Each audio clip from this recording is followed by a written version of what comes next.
Exam group के YouTube channel में आप सभी का स्वागत है। आज के इस सेशन में हम लोग पढ़ने वाले हैं क्लास 10th का किरण पुंज किसे कहते हैं और यह कितने प्रकार के होते हैं। तो चलिए छोटू वीडियो को स्टार्ट करते हैं। तो पहला टॉपिक दिया है किरण पुंज। क्या दिया है? किरण पुंज को इंग्लिश में हम लोग बीम बोलते हैं। क्या बोलते हैं? बीम। तो इसका आंसर क्या दिया है? किरणों के समूह को किरण पुंज कहते हैं। फिर से रिपीट करते हैं, किरणों के समूह को किरण पुंज कहते हैं। ये इसका सिंबल हो जाएगा। ये इसका क्या हो जाएगा छोटू? सिंबल हो जाएगा। अब यहाँ पर एक देख लीजिएगा, छोटा सा टॉपिक है किरण। किरण किसे कहते हैं? तब प्रकाश के गमन पथ को किरण कहा जाता है।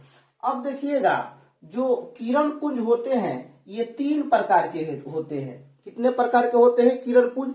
3 प्रकार के होते हैं। अब बात आ गया कौन कौन भाई? तो देखिए, पहला होता है समानांतर किरण पुंज। पहला कौन? समानांतर। दूसरा होगा अपसारी किरण पुंज और तीसरा क्या होगा? अभिसारी किरण पुंज। अब हम लोग समझते हैं समानांतर किरण पुंज किसे कहते हैं, यानी समानांतर किरण पुंज क्या है। समानांतर यानी छोटू होता है बराबर। समानांतर यानी क्या होता है? बराबर। तो देखिएगा ये फिगर एक ये बराबर है कि नहीं? जो इसका जो ये जो तीर का जो साइन है देख रहे हैं, ये सब बराबर है। जो डिस्टेंस है इसका क्या है? बराबर है। ठीक है, तो इसको परिभाषा के माध्यम से हम लोग किस तरह एग्जाम में लिखेंगे, चलिए देख लेते हैं। तो बोलेंगे वैसा किरण पुंज। वैसा किरण पुंज, वैसा किरण पुंज जिसमें प्रकाश की किरणें एक दूसरे क्या हो? बराबर हो, तो उसे हम समानांतर किरण पुंज कहा जाता है। फिर से एक बार रिपीट करते हैं, बोलेंगे वैसा किरण पुंज जिसमें प्रकाश की किरणें एक दूसरे का बराबर हो, तो उसे समानांतर किरण पुंज कहा जाता है। अब देखिएगा, अब एक और एग्जाम्पल समानांतर किरण का लेते हैं। ठीक है, ये बताइए ये समानांतर किरण पुंज है कि नहीं है? ये बताइए, ये समानांतर किरण पुंज है कि नहीं है? तो भाई आप बता दीजिएगा ये नहीं है। क्यों? क्योंकि ये एक दूसरे का बराबर है नहीं है। एक ये इसका डिस्टेंस देखिए, इसका थोड़ा कम है, इसका ज्यादा है, और इसका डिस्टेंस क्या है? सेम है। ठीक है, तो ये बात क्लियर हो गया होगा। अपसारी किरण पुंज आखिर क्या है? तो देखिएगा यहाँ पर छोटू प्रकाश का कोई क्या है? प्रकाश स्रोत का एक बिंदु है।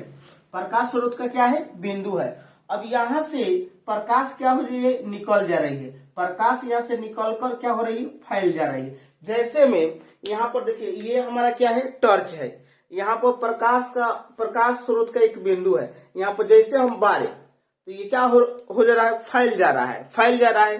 तो यही प्रक्रिया अपसारी कहलाता है। तो इसको परिभाषा के माध्यम से किस तरह डिफाइन कर सकते हैं, चलिए सीखते हैं।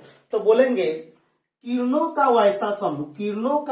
वैसा समूह जो किसी बिंदु स्रोत से प्रकाश की किरणें फैल जाती है। ये जो इंडिकेट कर रहा है तीर का, ये फैल जा रही है, मतलब निकल जा रही है।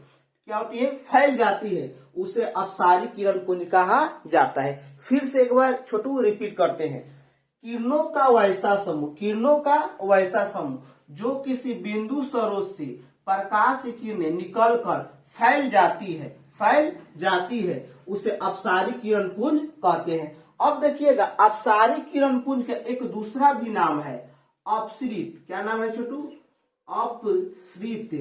अपसृत किरण पुंज। तो ये बात याद रखिएगा। अब हम लोग समझते हैं टॉपिक नंबर 3 यानी अभिसारी।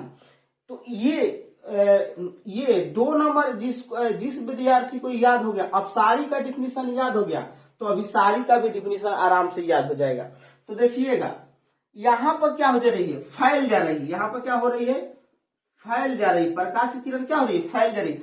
अब यहाँ पर ये तीर का साइन देखिएगा, यहाँ पर एकत्रित हो जा रही है।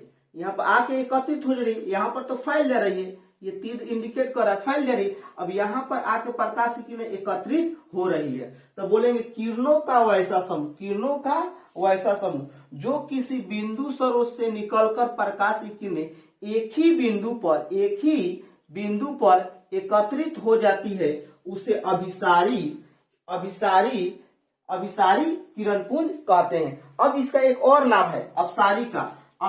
एक और नाम है छोटू संतृप्त, क्या नाम है, संतृप्त किरण पुंज, संतृप्त किरण पुंज। फिर से एक बार रिपीट कर देते हैं, अभिसारी किरण पुंज किसे कहते हैं, तो किरणों का वैसा समूह जो किसी बिंदु स्रोत से निकलकर प्रकाश की किरणें एक ही बिंदु पर एकत्रित हो जाती है, उसे अभिसारी किरण पुंज कहते हैं। इसे संतृप्त किरण पुंज भी कहा जाता है। तो आई होप ये वीडियो समझ में आया होगा। मिलते हैं नेक्स्ट क्लास में। अगर छोटू ये जितना हम समझाए हैं, अगर इसका परिभाषा लिखना चाहते हैं तो वीडियो को स्किप करके आप लिख सकते हैं। तब तक के लिए जय हिंद।